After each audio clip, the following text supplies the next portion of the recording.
Hi, guys. This is Dave with BTM Reviews, and it's been a while since I've made a video, but I got the Documon cards part 2, so here we go. Uh, you know, we know how outstanding the first batch were, and we're going to go through these again and see how good these are. And, one of the biggest problems I have with the Rippaverse and the way they name their characters is I don't like the names of anybody. I don't like anybody's name. They're all bad. But the first character we're going to go through here today is Chadran. I don't know. Chadran. Nobody ever told me what his fucking name is, but here we go. Chadran, whatever it is. Real name, unknown. Okay, but we got his name. It says Chadran. His height is 8 foot 5 inches tall. 600 pounds.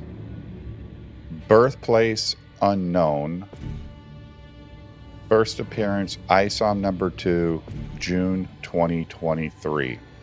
Again, Documon is already letting me down as a reader because all he knows is how tall he is and how fat he is, because 600 pounds on anybody's fat.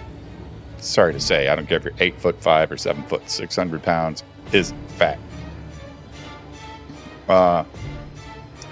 So the juggernaut known as Chadran is the reason ISOM retired. Or rather, his beating an innocent to a bloody pulp while he was unable to save her was his true motivation. Okay, so let's go through that again. The juggernaut known as Chadran is the reason ISOM retired. Or rather, his beating an innocent to a bloody pulp while he was unable to save her was his true motivation. Well, that's why he retired, because of Chadran. No matter what caused it, it doesn't matter. We just know that this guy was the reason. He could have beat anybody or beat ISOM to a pulp, but it doesn't matter. So you never forget the first person whom you are wholly mismatched to fight and how truly helpless that feels.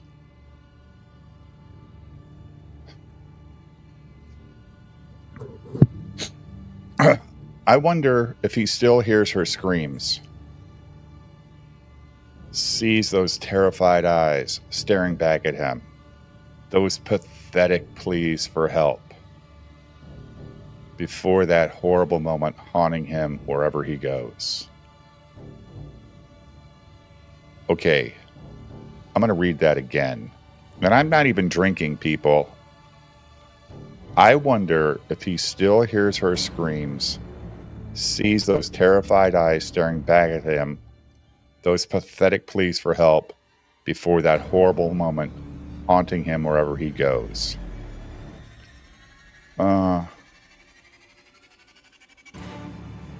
Yeah, that would probably be why he doesn't want to be ISOM anymore, because he's haunted by it.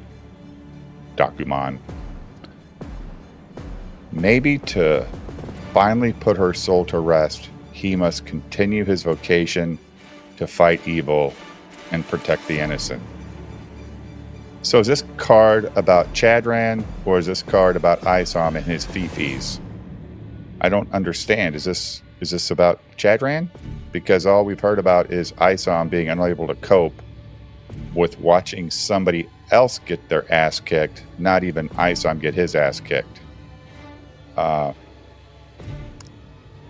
Chadran is unaffected by the damage he has caused. He swats those who dare stand against him like flies to their deaths. A true nightmare-inducing monster. Unraveling the mysteries behind his identity will be the secret to defeating him. However, should history repeat itself, it is more than likely that Chad Rand will be the reason for a much more permanent retirement for ISOM. Again, we didn't learn anything about Chad Rand. Chad Rand is unaffected by the damage he has caused. Okay? He swats those who dare stand against him like flies to their deaths. He swats those who dare to stand against him like flies to their deaths. A true nightmare-inducing monster, unraveling the mysteries behind his identity will be the secret to defeating him. However, should history repeat itself, it is more than likely that Chad Rand will be the reason for a much more permanent retirement for ISOM. So you're basically telling me that he is the reason that ISOM will never want to fight again? Okay. Power observations.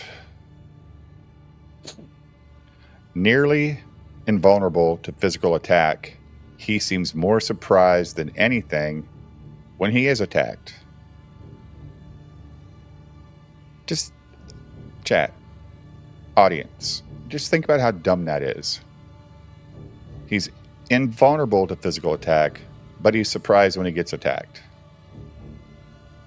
Okay, he speaks an otherworldly language that hides his true motivations.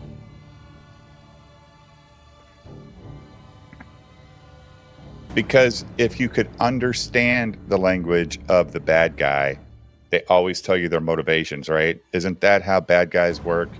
They're constantly telling you their motivations.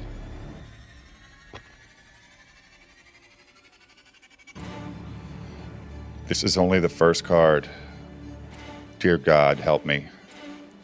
Considering his unspeakably savage actions and going after his targets, he is pure evil. One might even say demonic. He can easily crush an Except's skull with one hand. It doesn't morally affect him to kill women. He enjoys it. Curiously, his hair appears to be impenetrable.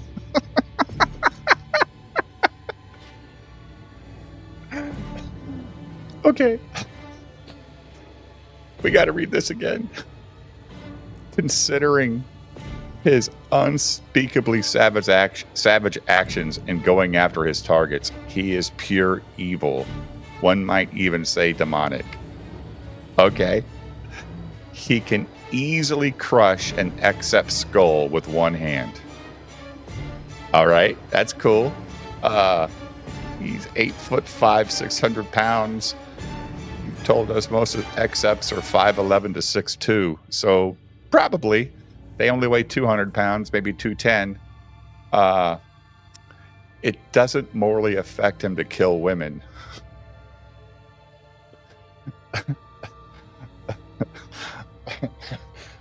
But killing men, it does morally affect him. If he kills a man, it hurts. If he kills a woman, he don't give a shit. Is that what we're saying here, guys?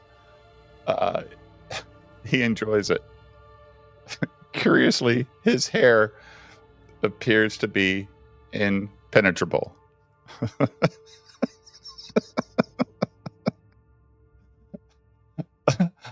Okay. What is this? His hair? His hair's impenetrable? Okay. Great. That's awesome. Can't read.